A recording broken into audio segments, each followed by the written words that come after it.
Broadcast is now starting. All attendees are in listen-only mode.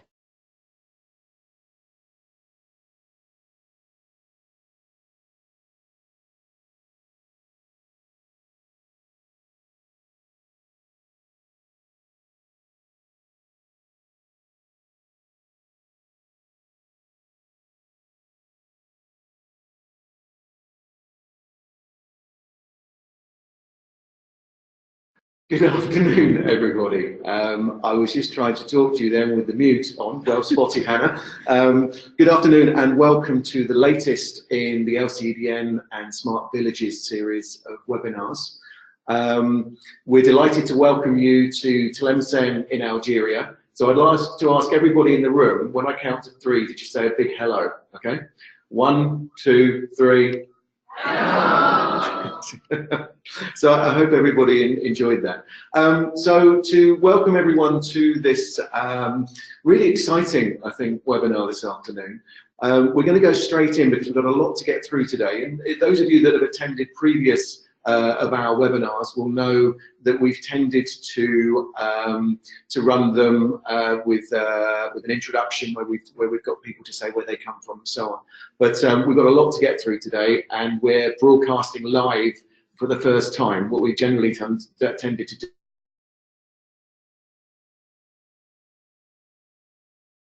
use the questions and the chat elements on the webinar for those of you not in the room. We will also ask for questions and feedback from those people that are in the room too at various points. Then that's how we'll go forward.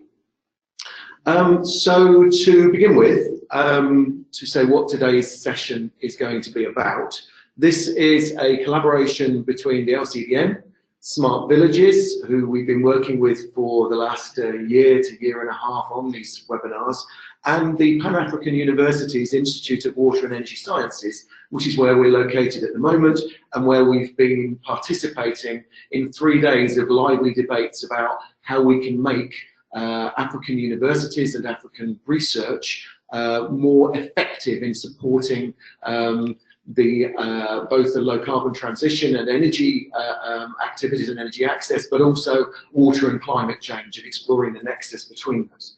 So today's activity is going to be divided into 2 sections. The first, we're going to talk about some exciting initiatives around industrial and university collaboration in Africa. We have 3 speakers after me in that session. Actually, so if I could ask Anna and Saskia and Eric to join us sat up here, that would be fantastic.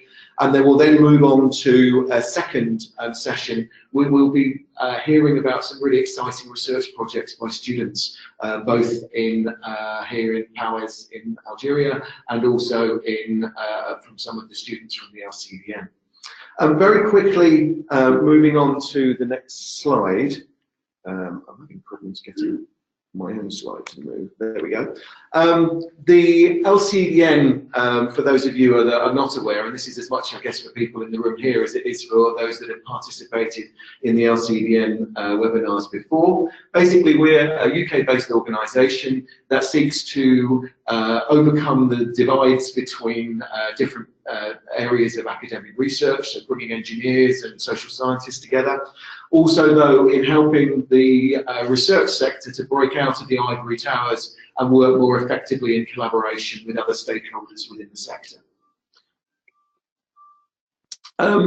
This forum that we've been engaged in, I'll leave Eric to say a bit more detail about PAUWES as an institution, but basically we funded through the LCEDN's support to DFID's Transforming Energy Access Programme. We've helped to fund this event alongside other international funders.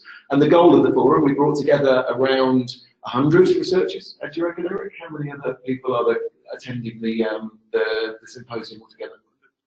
Yeah, about 120 to 150 researchers in an effort to engage in state-of-the-art discussions about African energy, water and climate change, to look at how we cooperate between researchers and other stakeholders, and also to strengthen the collaboration between PAUWES and other international actors through this.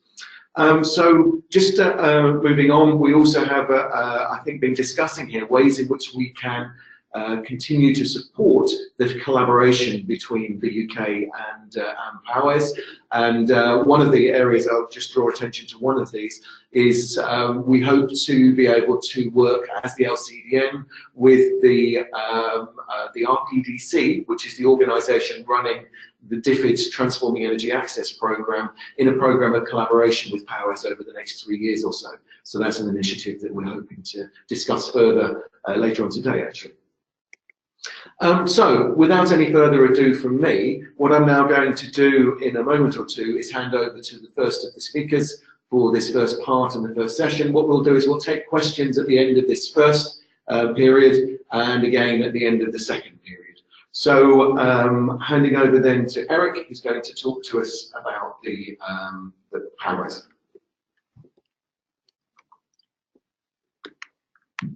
Okay, thank you, Ed. It's always a very good opportunity to introduce the PAUWES, the Pan-African Universities. I think most of the people in the room here got in the keynote speak of our speaker, how PAUWES is organized and how this looks like. But since we also have participants, we couldn't travel to be here. So I will make a kind of repetition. For you, I think it's not something new, but I think for the one online, it will be good for them as an introduction to this webinar to know what PAUWES is about. PAUWES is the Pan-African University of the African Union. It's considered as, let's say, the academic and scientific arm of the African Union for the implementation of the development agenda of the African Union, the Agenda 2063. It's a network of universities contributing to the development of higher education and applied research for the sustainable socio-economic advancement in Africa. So PAUWES is a response to the urgent need to revitalize higher education and research as major instrumental tools for ensuring high-level human resource and intellectual Africa and intellectual capital for African development. It's also a response to promote world-class and globally relevant research and to provide an example of excellence in the African higher education and research. So, as already mentioned, PAUWES is considered as the academic and scientific arm for the implementation of the Agenda 2063 of the African Union. As mentioned previously, it's a network of university, and that is more or less one of the particularities of the PAUWES. So it's a project of the African Union distributed in all regions in the continent. Network of university means here we have, it's also a topic-oriented university in comparison to classical university who have many disciplines. So the institute of the PAUWES network have specificities or distributed into the region of the continent. In the north of Africa, where we are, in Tlemcen, the institute is dealing with the topic of energy, water, including climate sciences. In the west of the continent, in Ibadan, in Nigeria, we have PAUWES Institute dealing on agriculture and health. In Central Africa, we have the institute dealing on on governance, social sciences, and humanities. In the Southern Africa, we have the institute which deals with space sciences, and in the east of Africa, at the Kenyatta University, we have the institute dealing on innovation, science, and technology. You can. As already mentioned before, it's a network. PAUWES is a network of university, meaning all these regional hubs that have been mentioned before will have satellite centers. Each regional hub will be connected to 10 satellites, so that at the end we will end up with a network of 50 universities in the continent. Considering the 5 hubs plus the 10 satellite center, we will have 50 institutes. 50 network of 50 institutes in the continent. All are connected to the rectorate, which is based in Cameroon, and a new institute will also start soon. This is the Pan-African Future University, which will also be based in Cameroon. So the institute that we have here at Tlemcen is dealing particularly on the topic of energy and water. We have 2 master tracks and 4 master tracks. 1 master tracks in line with engineering, with energy engineering topic. Another was master track on policy engineering, energy, but track on policy. And on water, we also have two master tracks, one on engineering and another one on policy. So the semester, the master degree is organized according to 120 credits, and it lasts 4 semesters. So 30 credits for the lectures and 30 credits also for the thesis that are more or less the particularity of our master. I think that is now the most important slide for the presentation, the opportunity for collaboration with PAUWES, so what we are doing and how far all the actors will cooperate with PAUWES. So in terms of teaching, we have short-term lecturers that we are distributing, that are covering the lectures of our curriculum. So it means the same time as one of the student mentions before is an appel of any lecturers who think that he will cover one of the topic. Just follow up the announcement on our homepage, and then you could also be selected to be one of our lecturers. We are always looking for professor for the supervision of the master thesis. I have here to highlight that our master students have a €3,000 research grant, allowing them to move in the continent and to conduct their master thesis. But for that, if you are a senior researcher or a professor or an institution interested to host and to provide a master thesis to our students, and as I say, the costs are more or less covered through this research grant.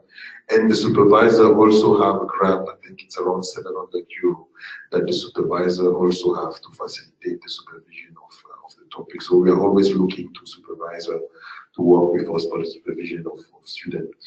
The placement of internship is another issue of collaboration. So through the conference today, we have a lot of institutions manifest interest after and the Islamic Development Bank, but also other actors. So our student, the internship is linked to the master. It's I think it's a 1 month internship and then the 3 month master thesis. So it's also an appeal for you to support and PhD opportunities. So if you also have opportunity for PhD, we are all open, and yeah, we welcome all these opportunities. In terms of research, we are open for collaboration. So if you have an ideas on a potential project for research, just send a mail to me as research coordinator.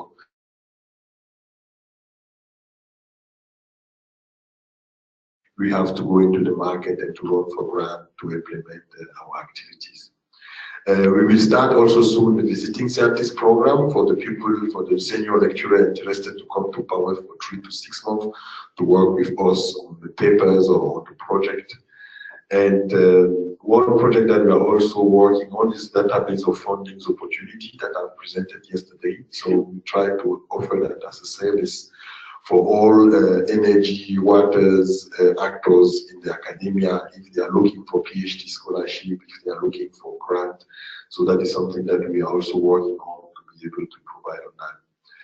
Strategic networking, not only we are looking to, we are open to collaborate with Pan-African and regional institutions, centers of excellence in Africa and abroad, private and public sectors, and all universities dealing on the topic of energy and water. So we are quite open for collaboration. Just find the time to contact me, and then we will see how to organize that. In terms of international events, we have organized some so far. The first symposium that we have organized was in 2016 here in Algeria. We had another one in 2017 in the frame of the African Union, European Union high-level policy dialogue on energy, and the research to practice forum that is taking place now is another event. Online, similar to the webinar that we are conducting now here, we have our online community of practice where all participants of the webinar are also welcome to join, where you will have the opportunity to interact with our students and with all stakeholders linked to PAUWES. It could be institutions, it could be private sectors, actors. It's an online platform allowing our students to interact with all stakeholders connected to PAUWES. I think this map shows more or less the network. I think this one is more accurate, the network of partners that we have so far in the continent. And yeah, with this slide, I will end up my presentation and hand over to Ed. Come on, everyone, what about a round of applause?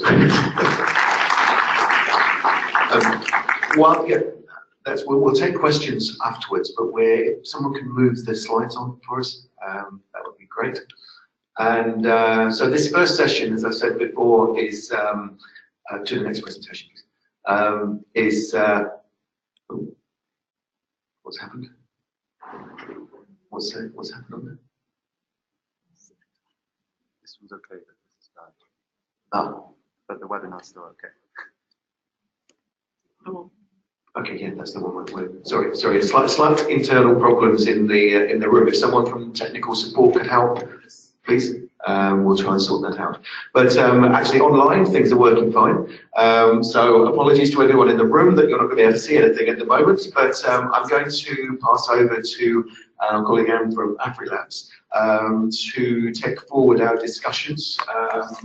Has been involved heartily in all of the discussions that we've been having over the last couple of days.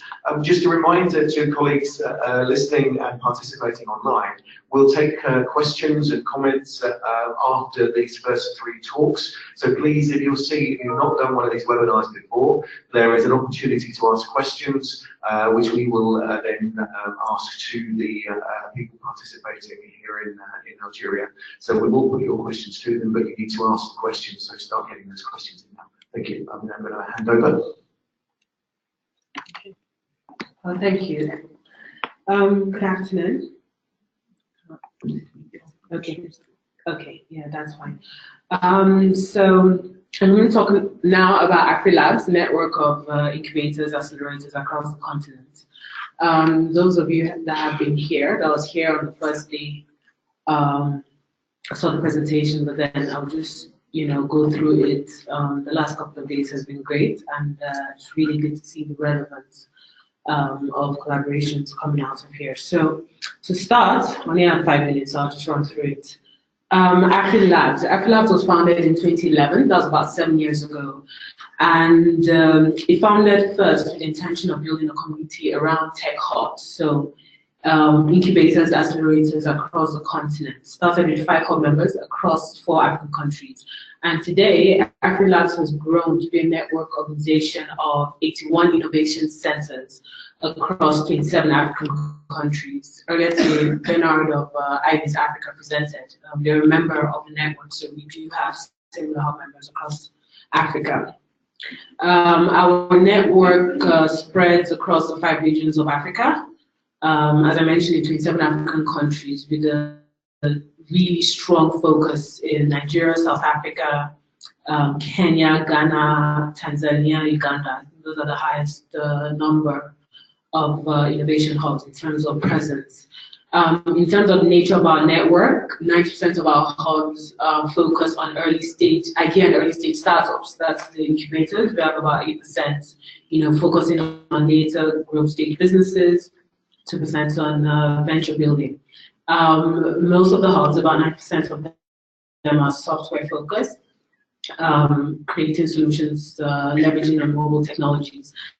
7% are hardware focused, Fab Labs, and then we have a couple of innovation centers that are combined. So why do we do this? I mean, what's the whole purpose of AfriLabs, right?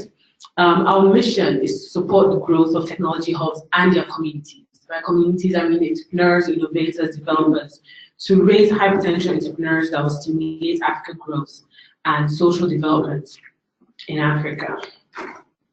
Right?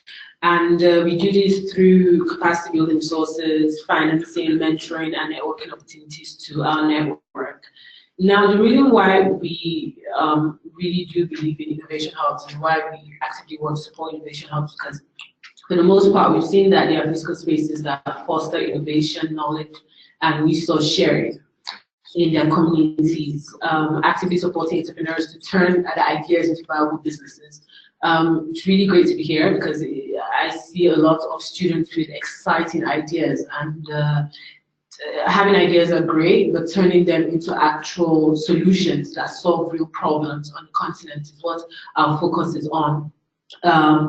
These innovation hubs provide basic ICT infrastructure for entrepreneurs. We know about the challenges we face on the continent with access to broadband connectivity or access to electricity, and these innovation hubs provide this basic infrastructure They create innovation clusters. So as entrepreneurs, there are many, many factors that lead to your success rate, right? You need to connect it to the right mentors, to investors for funding, to data research, and to just so many components, which can be quite tough to get. But then plugging into an innovation hub, it's really great to see Pan-African universities setting up one, the PAUWES here. You have those networking opportunities and access to resources as well. Advocate for bottom-up enabling policies for entrepreneurship. We are supporting a couple of innovation hubs that are actively engaging policymakers to create enabling policies for entrepreneurs. How easy is it to set up a business in different, for example, or dealing with policies that have to do with mobility or intra-Africa trade. Skills development and creators of jobs for African youth. This is very important. The innovation hubs as well run a lot of skills capacity development programs, which the beneficiaries can go ahead and get the right job with the new acquired skills. And enablers of open innovation for corporate and development agencies. Now, the interesting part of it is that we've seen a trend towards open innovation, which is corporate organizations, development organizations who otherwise would have set up their R&D centers in-house has noticed that a lot of the solutions are actually out there, right? So a lot of innovation hubs actually get commissioned to map out these solutions, identify them, and see how they can be applied to solve problems in industry or in the community, right? Or support governments, whatever particular challenges are being faced. So that's something that is a practice that we really do hope to scale. And then how we engage innovation hubs as networks. So our main activities focus around capacity building. We run webinars, workshops, and and share resources, both for the innovation hubs and entrepreneurs within the innovation hubs. Work with a couple of partners on that. For example, we have a partnership with IBM, Islamic Development Bank, another organization mentioned that here, which is great, to provide digital skills training to youth on their platform.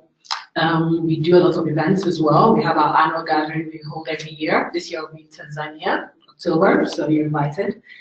We do city meetups, dialogues, policy dialogues, and all that, attracting investment and funding. So constantly thinking of ways about how we can continuously create opportunities for the innovation hubs and entrepreneurs within their network, providing data, partnerships, and opportunities. And then we've come to realize that the success of our work and the success of the work of our innovation hubs do in a large part rely on the collaborations we forge with other players of the ecosystem. So we do engage on different levels, but I'll just quickly list out. Do you have time? Yep. Quickly list out the part with the groups of partnerships we engage. Investors, in terms of linking entrepreneurs to potential investors. We have partnerships with Avon, for example, with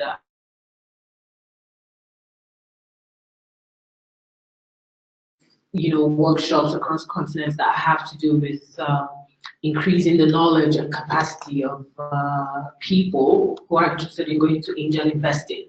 A couple of hubs do host these workshops, and it's always great to support those activities because we know that the more people learn about investing in startups, which is not very popular yet, a lot of high-net worth individuals focus on stocks and bonds and all that, but it's great to see increased investment focus on startups. We work with foundations for startup and hub grants, development agencies, and corporate CSR in terms of capacity building. For example, World Bank for them, and corporate organizations like Facebook, Microsoft, Google are very strong on capacity development and skills development. I mentioned earlier a partnership with IBM, for example. With the government is more on the policy advocacy side, constantly working with our hubs to get the right policies, on a local level, on a national level, now Pan-African level. Next month, for example, Rwanda will be convening at an AU-supported hub convention to talk about enabling policies for entrepreneurs across the continent. So dealing with things like, mobility, the right infrastructure, startup support, access to infrastructure such as hubs, where our young people can develop their ideas that would solve African problems. We do have a range of problems in different sectors, in agriculture, health, water, climate change, energy, which we believe that our young people can develop innovative ideas, right? So the question now is, how do we take it to the next level, and how can we create the most enabling environment for them to succeed? How can they be enabled to move from one African country to the other? We talk about, having a population of over 1.2 billion people. But then if it's hard to access the people across the continent, then it's harder to succeed in what is being done. So how can we increase broadband connectivity? So, corporates, I mentioned that, startup support and technologies. And then finally, and most important in this context, academia. I'm really happy about the engagements that have happened in the past 2 days, because we haven't had a conversation so far about the challenges that startups face in accessing the right research data that will back their businesses. A lot of businesses are being started up without the right information, and that in itself already reduces the success rate. So how can we connect researchers to the practitioners, the startups, and for researchers that want to turn their research into ideas and ideas into projects or businesses, how can we also provide that support? So we're very happy to hear on a collaboration level. This is a big win for us to be able to work with PAUWES to really connect, the two sectors, and also support in increasing the practice of the entrepreneurial mindset among students as well, and providing whatever support we can give the students that go back to their home countries to implement their solutions. So that's about it in a nutshell. There'll be a Q&A, so you can always ask any questions. Okay, we'll go through. Thank you ever so much for that really helpful and interesting talk. We're having a few problems in the room at the moment. I don't know whether we're going to try and see whether we can put the link directly into. Could we take this feed out of this machine via HDMI? There's an HDMI link at the end of that USB hub. Oh, it's VGA. No, we can't. So at the moment, everyone that's listening to this at home, elsewhere, not in Tlemcen, can actually see the presentations, and no one here in the room can. So we will continue to try and work on that as we go through. Apologies, at least everyone in the room has seen something of the work of these organisations beforehand. But if we can keep trying to get it working right in the room, that would be great. I think we've already seen and heard some really exciting developments, and also a lot of enthusiasm about what's been happening in the conference over the last 2 days, 3 days indeed. Just another call to people listening online. Do get your questions in. It would be great to see whether there are ways in which you could think that perhaps there could be collaborations with PAUWES, any reactions to the AfriLabs approach, and indeed to our next speaker, Saskia, who's going to talk about Africa Fund and the work that they've been involved in over recent years. Thank you, Mart, for the microphone and having us here. Well, welcome at home. You're already there with your coffee looking at us, so glad that you're here, and also the room, really nice that we have a large audience. So quick introduction into Africa Funded. So we are around for 8 years supporting innovative companies in Africa to design, validate, and scale up their innovative solutions. And innovative, we mean, we started with tech because it was most around 8 years ago, but now we, for the past 3 years, also more active in climate-related solutions. So water efficiency, sanitation, circular economy models, and also the nexus to agriculture. So what we do is we support NGOs, knowledge networks, with specific corporate, entrepreneurial, and investment expertise to run their multi-year seed accelerators, to help them with screening methods, to do gap analysis to scale, so where's the company right now and how to get from A to B, what would be a good strategy, We do customized support tracks to help companies to grow and also help with reporting structures. So next to supporting NGOs and donors, we often have a really in-depth expertise in their field and solid networks on the ground to help beneficiaries. So we complement there with the company and the investment strategy. We also provide impact investors with insights into this sector. Investors are interested in climate-related companies, but not yet active. So I also use this moment to see if maybe there are people online that want to provide guarantees to investors to help them to invest out of their comfort zone. So the current management fees of 2% don't allow investors to investigate new sectors, so we help them with providing insights in what's happening in the water space and in the climate space, to help them to learn about the sector and also to get on board. But for example, if you're online anyway, maybe Google on de-risking first loss capital to find some inspiration how you can help investors with high return rates and low management fees to get on board in this sector, because it will really help to scale activities. So this is just some of the companies we worked with in the past, supporting them with launching their models, and it really differs from innovative peanut butter facilities to solar power taxis to mobile banking, all kinds of sectors, mostly now climate. Here is the focus of our work. So we focus on the firm level. So we have expertise on the company side, strategy, structures, and so on. And the donors and the partners mostly work in the value chain with governments, PPP constructions, all that kind of stuff. So but we focus specifically on the firm, company, also the relations with the suppliers, the customers, but not in depth with the government. A case I want to show related to smart villages is hydroponics. So hydroponics is an efficient use of water to grow crops. The entrepreneur here, Peter Chica from Hydroponics Africa, already invented this model 5 years ago. He sold about 365 greenhouses by using hydroponics technology, and he also sold 700 systems. So this entrepreneur already has experience with this model, so you feel free to contact him if you want to implement it as well. And it's really energy efficient way of growing crops. I think the output is 4 or 5 times higher in general than using conventional methods. So just to maybe inspire also donors and NGOs, what we can do to grow innovative companies is really to get on board early and help them with grant funding to investigate new revenue streams. So I really would like to ask to invest at company level. A lot of donors, they have their targets on beneficiaries, and it will be helpful to invest in teams.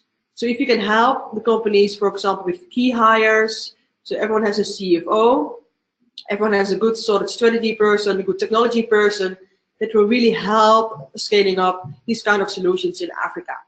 So what we did with hydroponics, for example, we supported the company with also implement or design the model for slums. So nowadays you can also have hydroponic systems in slums where people have access to safe food and access also to create income out of growing these crops. And after the pilot, we supported him with scaling up his strategy, wherefore he secured funding, partly a grant, partly first investor. And on behalf of this investor, we also part of his advisory board to support him next year in scaling. I would really request donors to do more kind of work also with early growth companies. Support incubators, support accelerators, support also the bridge to venture capital to invest in teams. People always ask about examples. This is a company called Jibu. It represents also the smart system of providing water outside the grid. So it's an off-grid water system. So, so water kiosks, they have their own access to water. Maybe they're the last point on the pipe system, or they have a borehole, and they provide water as a paid service to people in the surroundings. Can be delivery, can be mixed with selling solar energy or other revenue streams. And this is a really scalable model. So really would request the energy sector to see if they can bundle the access to off-grid energy with access to water.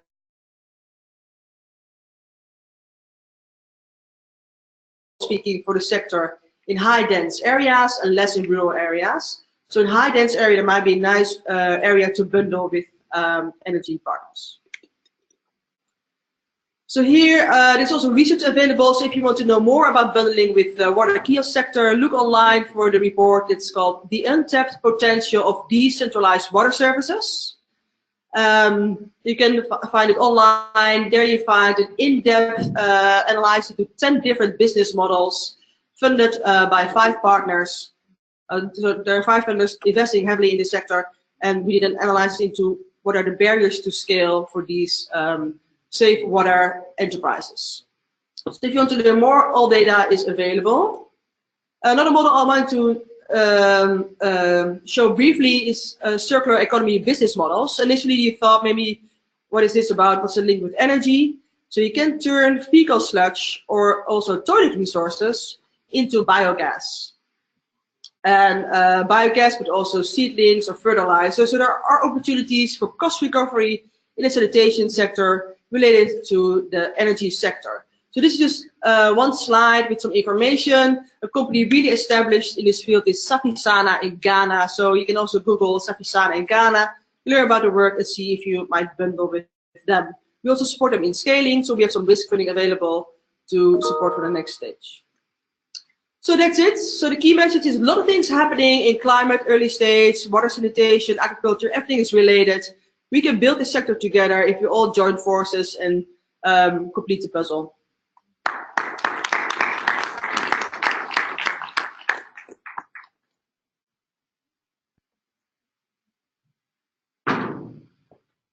Thank you very much, Saskia. Do you know, this is something that has never happened on a Smart Villages LCEDN webinar, which is that we've had no questions. So it must have been absolutely perfect presentations. Everything that you needed to know has been answered. But perhaps we could open up to the floor here if there are any questions. If you'd like to come up and use one of these microphones, then we should be able to pick it up as that. So are there any questions that you'd like to put to any of the 3 speakers thus far? I guess it's a difficulty given that you haven't seen the slides. Okay, we'll carry on.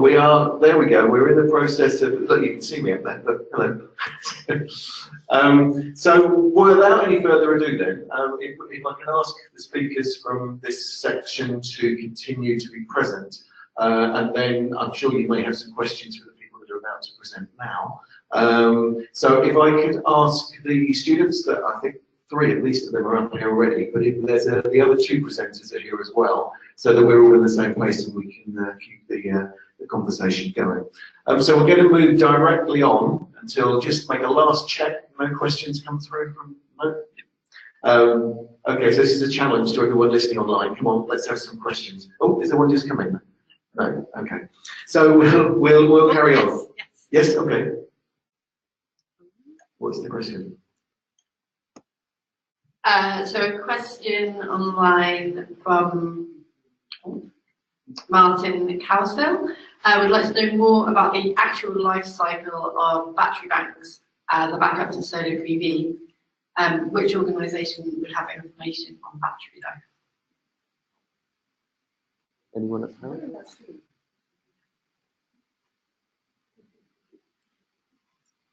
Does anyone have particularly feel they have the capacity to answer a question on battery life?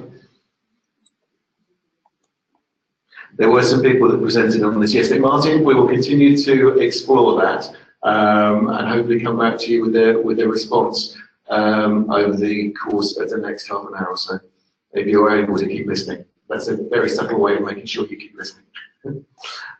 So we will respond to that in a moment or two, but we will carry on with the presentations for the moment. And we're now going to move on to some really exciting presentations. We've called this Developing the Next Generation, and there are some, I think, really important, exciting proposals and prospects being put forward. We have 5 presentations, short presentations here, which we will now come forward. So the first of these is actually going to be presented by Omar, and is to describe the PAUWES' Entrepreneurship and Innovation Club and the work that they've been doing amongst the students at PAUWES in preparing them really for taking their ideas into the real world. So there you go. I couldn't see where you were, you sat behind me.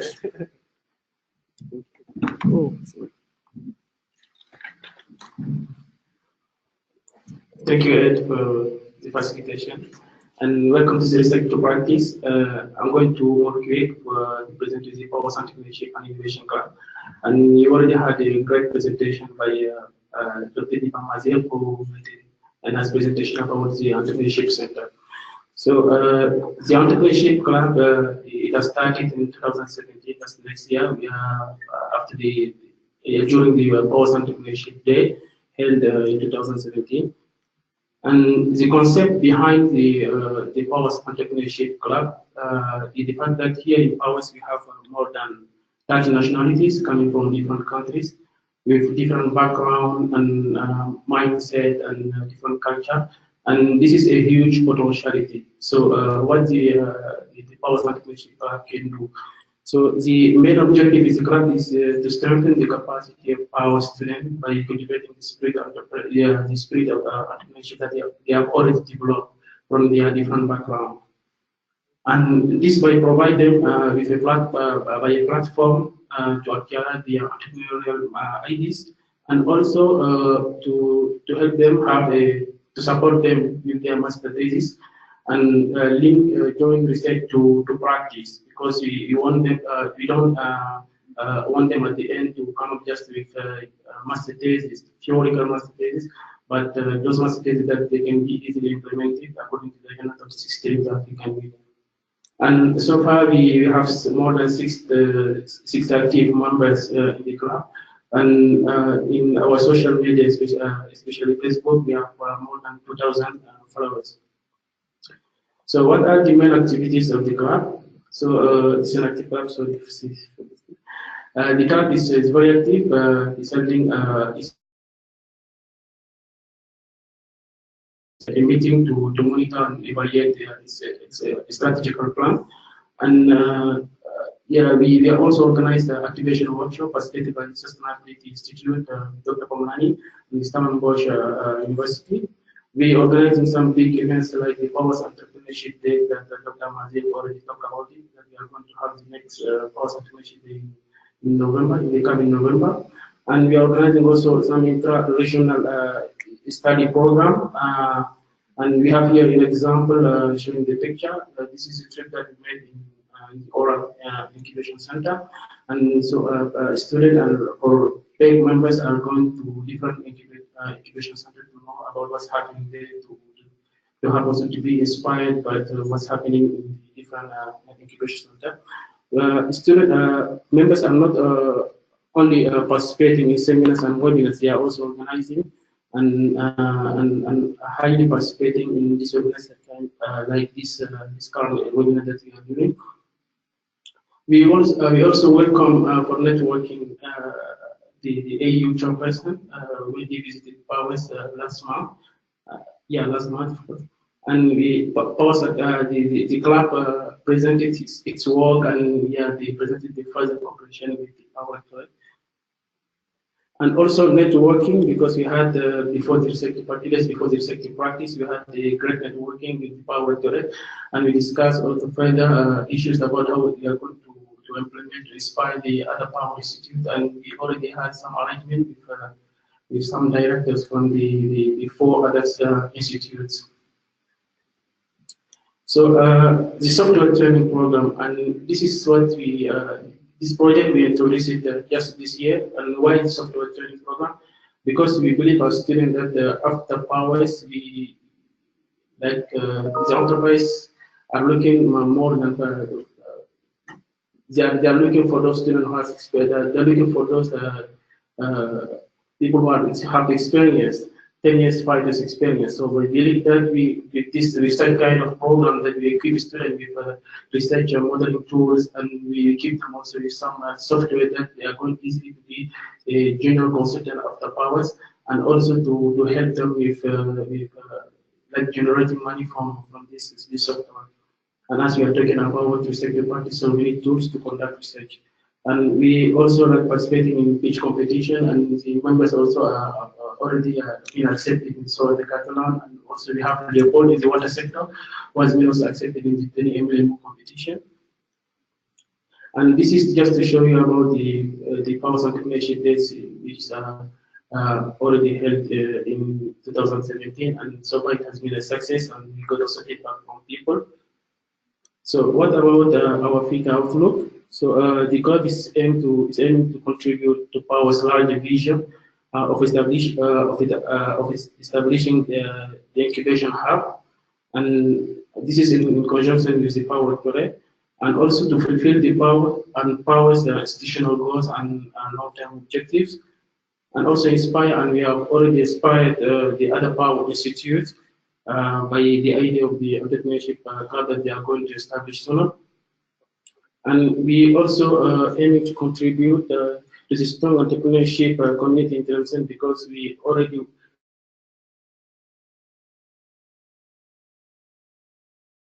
get involved in our activities, and we are already involved in the activities.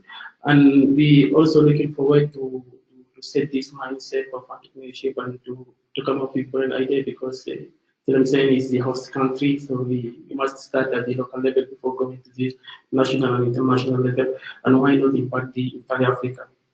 So the future entrepreneurship center, I'm not going to talk much about it because this is just a plan, and I'm here to develop much about it.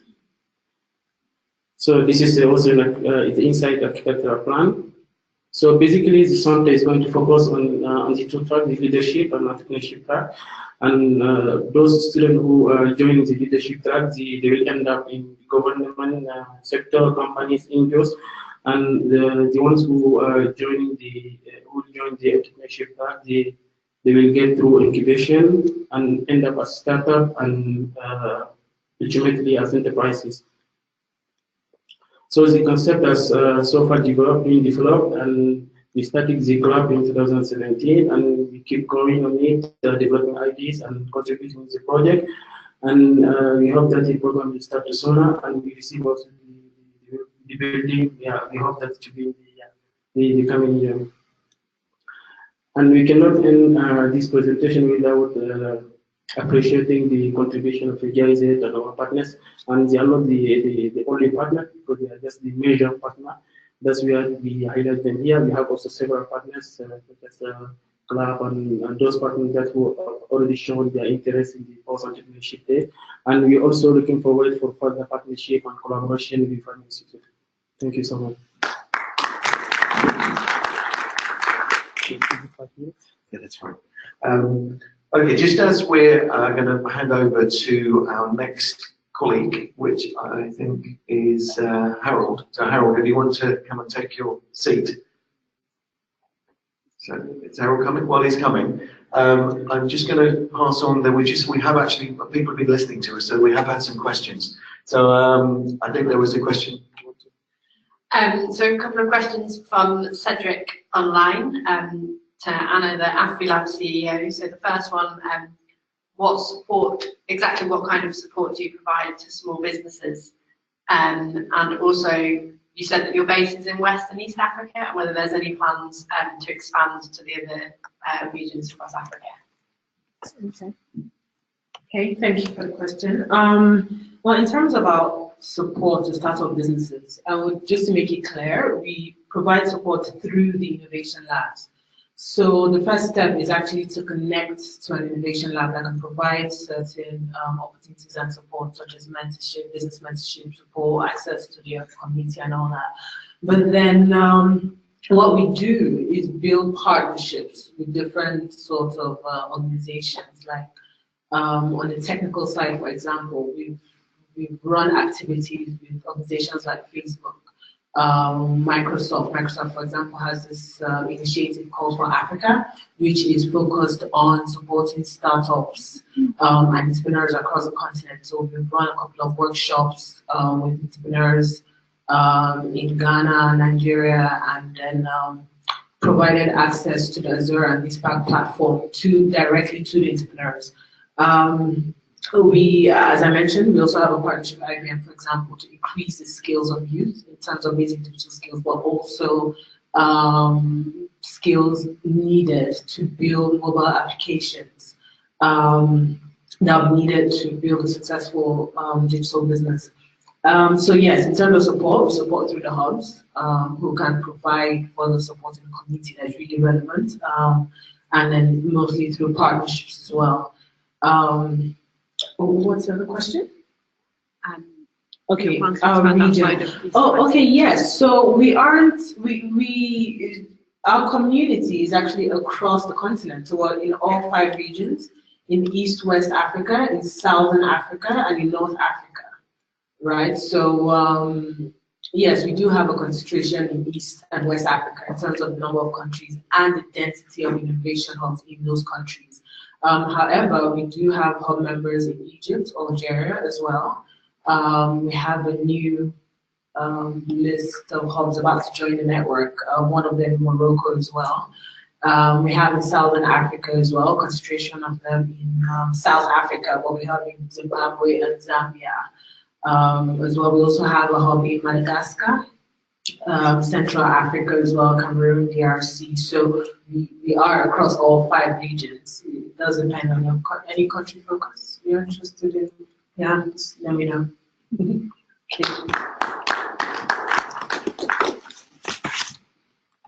Thank you very much. So now moving on, I'm going to ask Carol to come and take his seat.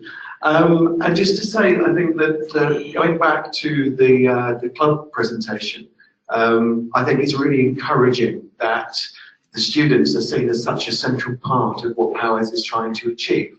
And I think that's something that's impressed a lot of us as visitors here today, and the quality and the skill of the students as well. So that's just without putting any pressure on Harold at all. Passing over to him now, and I'd be interested, particularly as he goes through his talk, to think about how coming to PAUWES has helped him in terms of his vision of what he wants to achieve once he's qualified.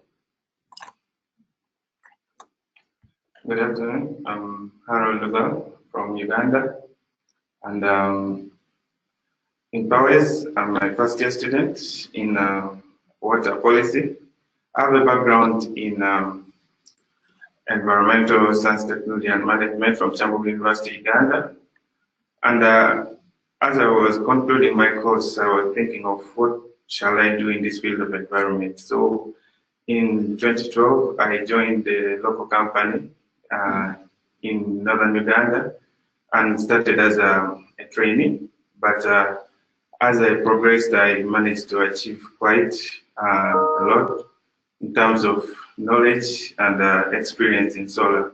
So one of the key contributions I made to the company was actually working on designing systems that enable the company to win a contract with the Ministry of Energy and Mineral Development directly in line with the rural electrification program, the solar component. And it's something that was implemented in northern Uganda for 2 years. And it was aiming at extending the solar energy to the off-grid areas of northern Uganda.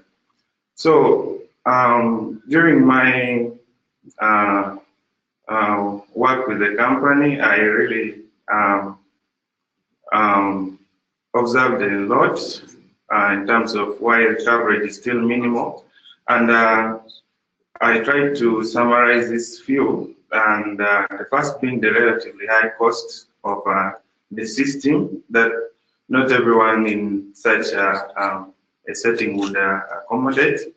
Then inadequate capacity of the small systems to meet all the household energy needs.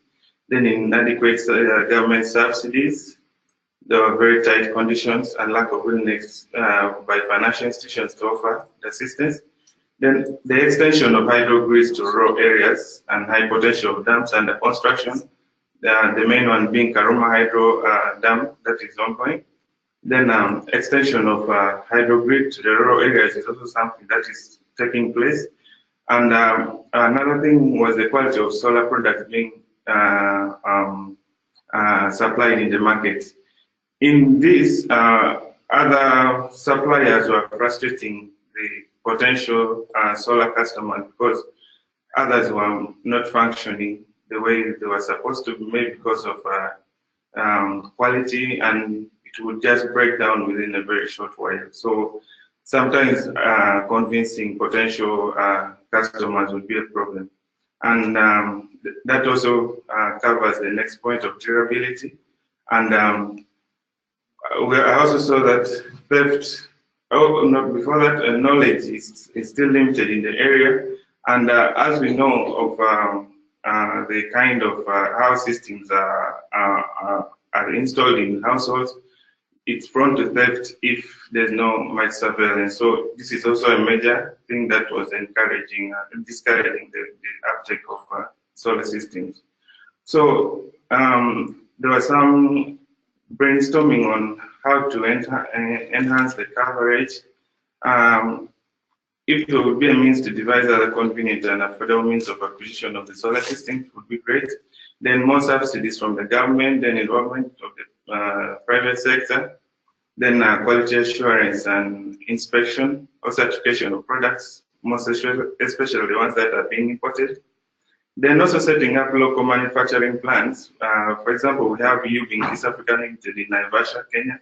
I personally trained with them for a short time, and their products are really good. And UBL Nairobi for storage. So this would reduce the cost of products. Then setting up tailored training institutions, especially for solar. The major threats that I also got to learn were the disposal of solar waste.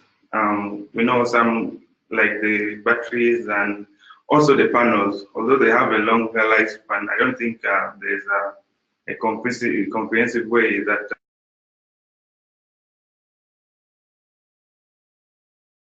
then alternative sources of energy in Uganda is still a threat to solar. Then the emerging oil industry in Uganda, we all know that Uganda is in the process of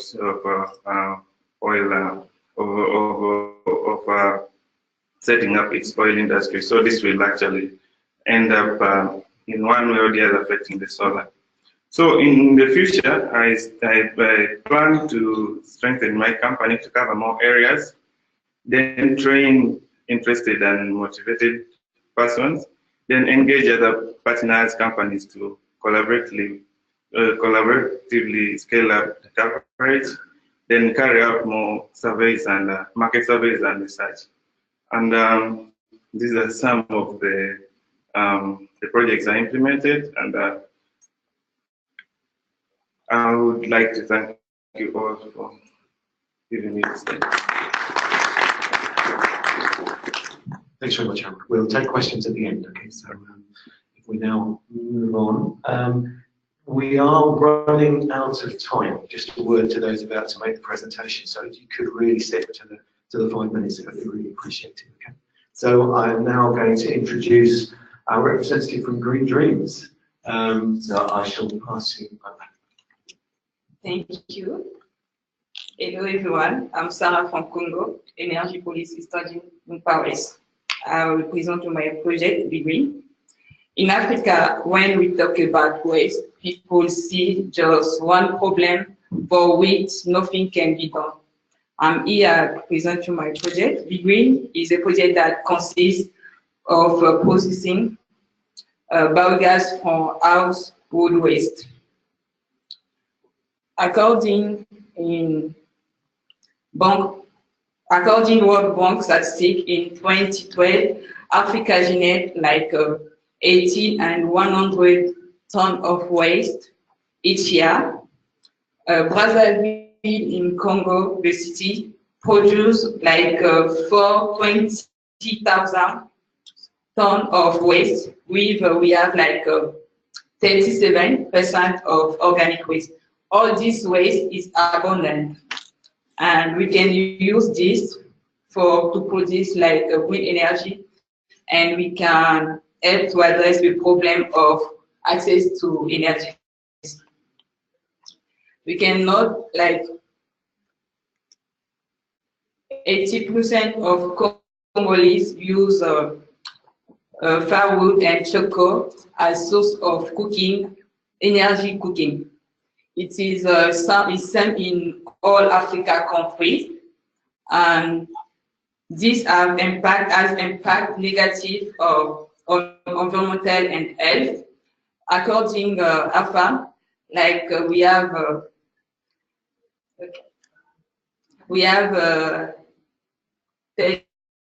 17,000 hectares of deforestation. This can, according but we can use like this potential we have in waste to solve one problem, the problem of manager, to another problem to give access to energy to use this waste we have by biogas. It is natural processes. It is so easy. We need just waste, like we take this waste to put. We use waste, and when this waste we see in this biogas, after like 2 weeks, we can have biogas we can use for cooking, for electricity. The characteristic of this project, the advantage and the characteristic of this project, we can give access to energy to use like waste. This it is all advantage we have. I have video to show you how it's working.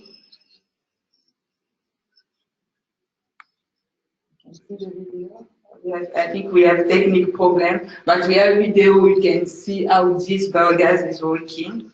According, if I can come back for the topic we have today, smart village, how this project can help for this topic.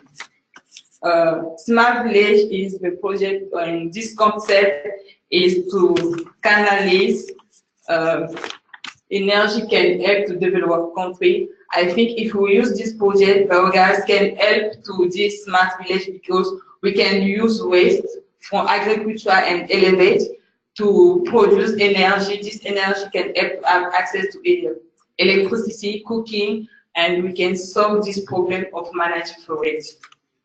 I think, and I believe in this project, if this project can answer the problem of management waste and to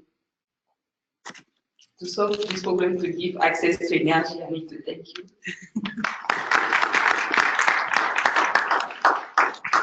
So we're having a bit of a time management issue. Thank you very much. So we are going to go straight on to the final one of the presentation from the PAUWES students. And a big thank you to our 2 UK students that we're going to present, because they've suggested that it's best if we can have a little bit more discussion around the presentations from the PAUWES students. Okay, so this will be the last presentation, and then we'll go straight into questions. Thank you very much. So thank you. My name is Francis, and I'm here to talk about the George Army. So what's the George Army? The George Army is a team made up of 6 members coming from different regions in Africa and having different backgrounds. And we decided to come together to work on a project called the Dual House, which is going to take part in the Solar Decathlon Africa competition in Morocco in 2019. So why the Dual House? The Dual House is a concept that was brought in to answer, to provide the solutions to. The Dual House was the Dual House is a concept that was brought in to provide housing solutions that would be able to answer the needs of Africa, and also to see how we can address issues related to energy, water, and climate change. So that's the reason why we decided to. That's the reason why we decided to work on the Dual House, which is the project is about using recycled containers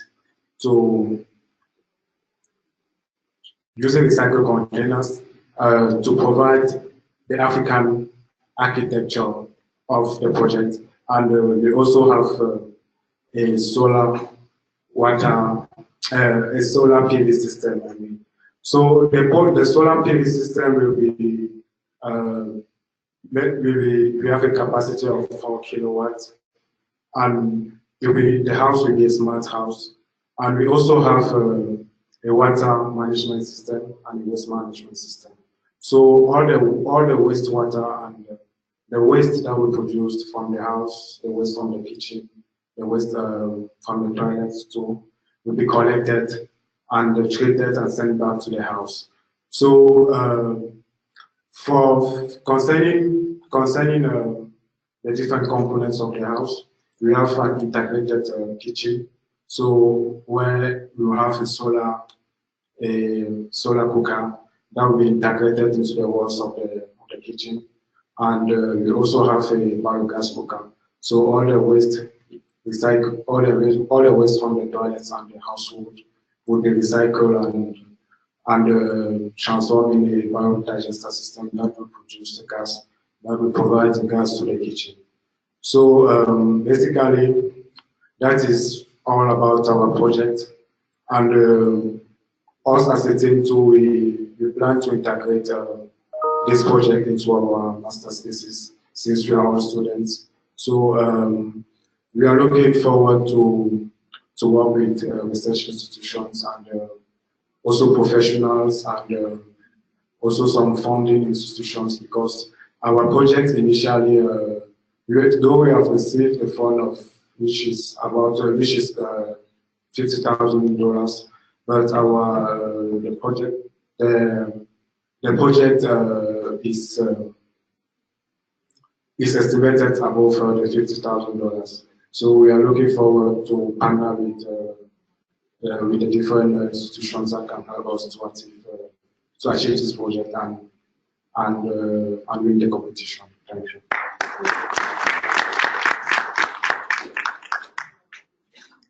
So thank you ever so much. I think everyone in the room, I'm sure, would agree with me that I think those presentations from the PAUWES students are a real demonstration of the skill and the enthusiasm and the commitment of the students here, but also I think of what can be achieved. So I think I'd say absolutely fantastic, well done. And there are some questions that are coming in. So you've got more questions than the established people from the organisations. Just one quick question to the last team that presented, and then I'll hand into some questions that have come online. Just wondering about the affordability of what you're suggesting, because you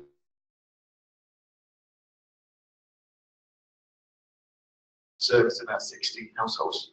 How affordable do you think the system that you're developing is going to be? So thank you for the competition. For the question, I mean. For the competition, actually, there are requirements that was given as the rules, the guides for the competition. So this is a proposal, and we are looking at how we can efficiently manage energy in the house. So this is a proposal, and we are still working on the design, so the final design is not yet out.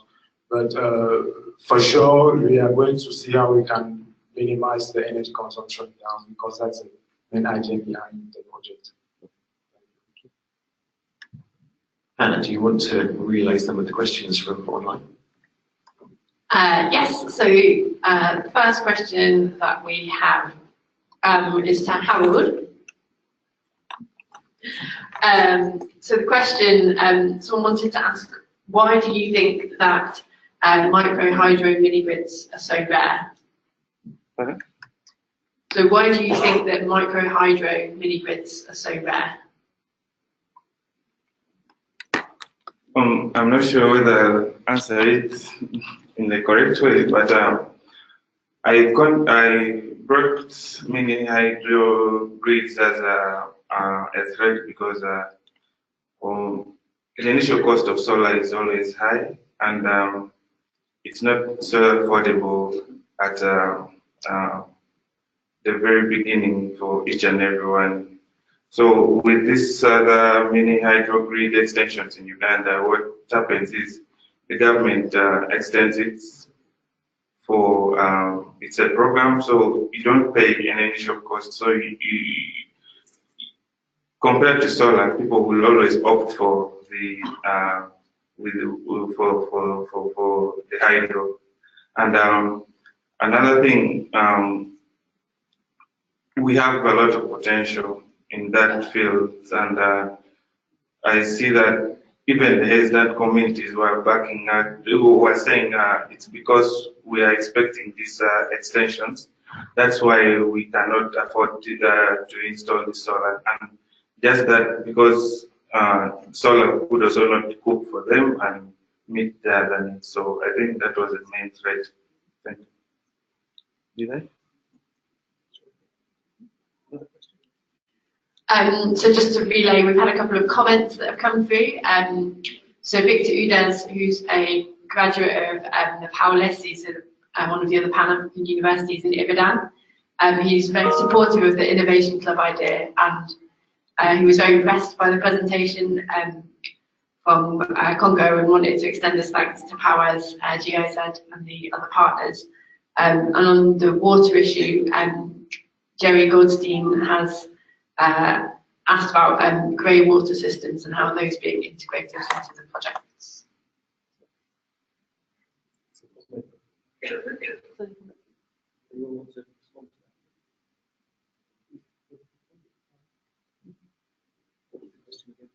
On grey water and how to integrate grey water systems.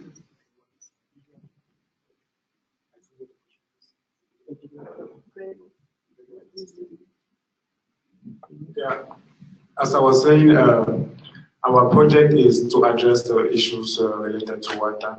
So that's to water management especially. So that's the reason why we decided to integrate a waste management system where all the wastewater from the house, especially from the kitchen and the toilet, will be recycled and treated and sent back to the house to use as clean water. I don't know if I've answered the question. Perfect. That's all of the questions that we've had online. Perhaps if I can I just... Yeah.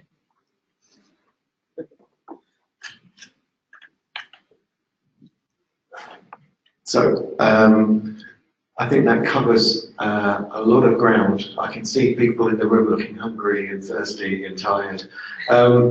Having said that, are there any questions from anyone in the room? If you'd like to come forward and use one of the microphones here, or indeed this one, you're more than welcome to. So please bear with us at home. As if there are any other questions, do come up so you can immediately ask the question. Okay. Thank you so much. I think maybe you better use this one. Come up and use this one. Okay.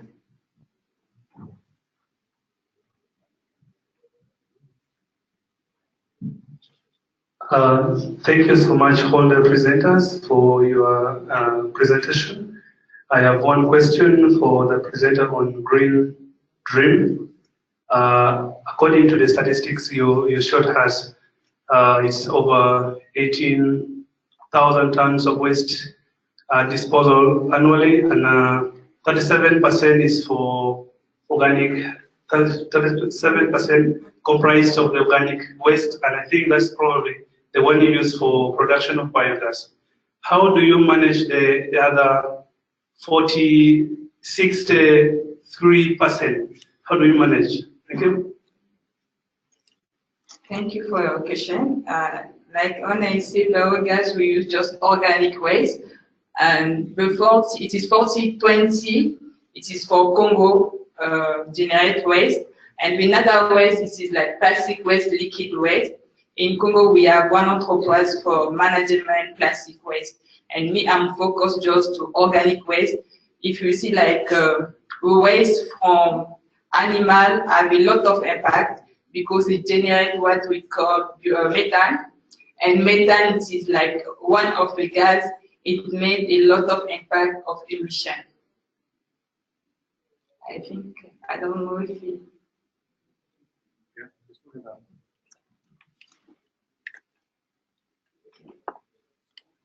Thank you very much, Murray Biedler from UNESCO IHP. A question from the Innovation Club.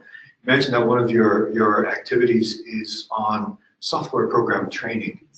And I'm interested how you're able to address the challenge or issue of updated software licensing in order to keep whatever training you are providing to your members, as current as possible when they move out into the sector. Thank you.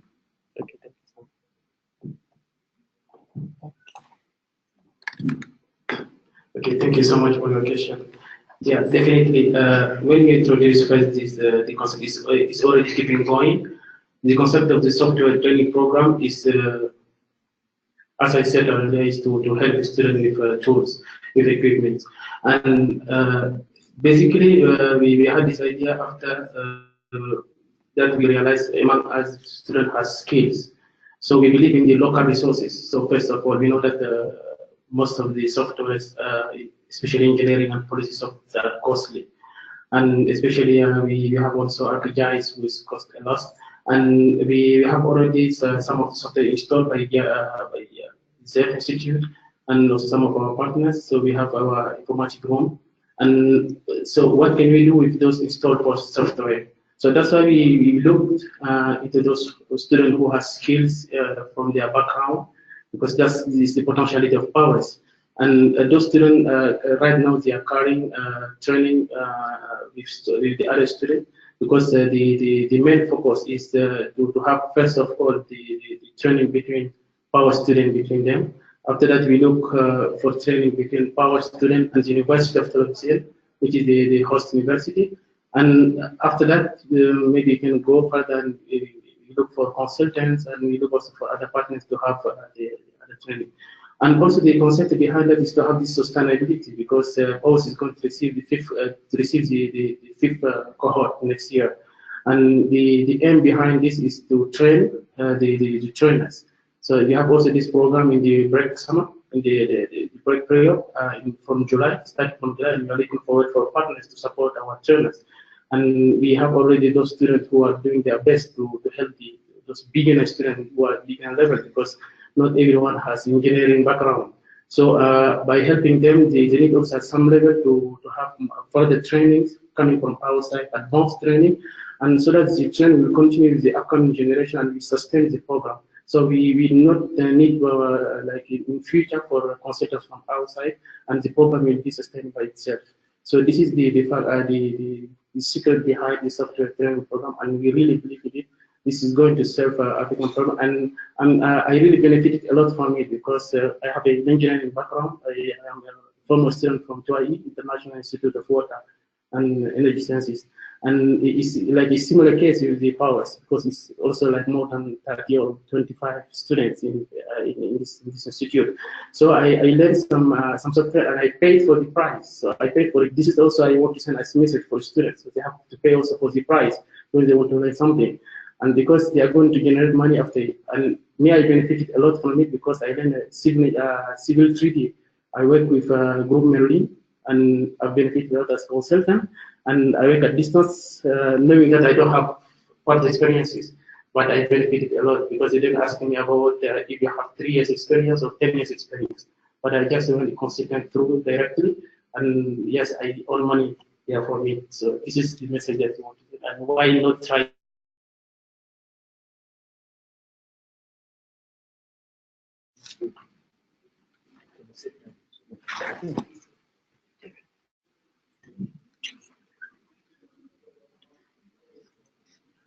Okay, so thank you for the wonderful answers of all our presenters. Ed asked me maybe to give someone to close this session. I think it was very informative. It was planned to be a session only with students, but at the end, through the development of our program, we had the chance to have all participants of the conference also in, which also filled with very interesting question. I hope that the online participants was satisfied. At the end, we could not have 2 presentations of the student in the UK, but as Ed mentioned, it's a series of webinars, not only at LCEDN, but PAUWES is also planning a series of webinars where we'll have the opportunity to catch up in the knowledge. So I also like to thank all the presenters, the students, and the attendants.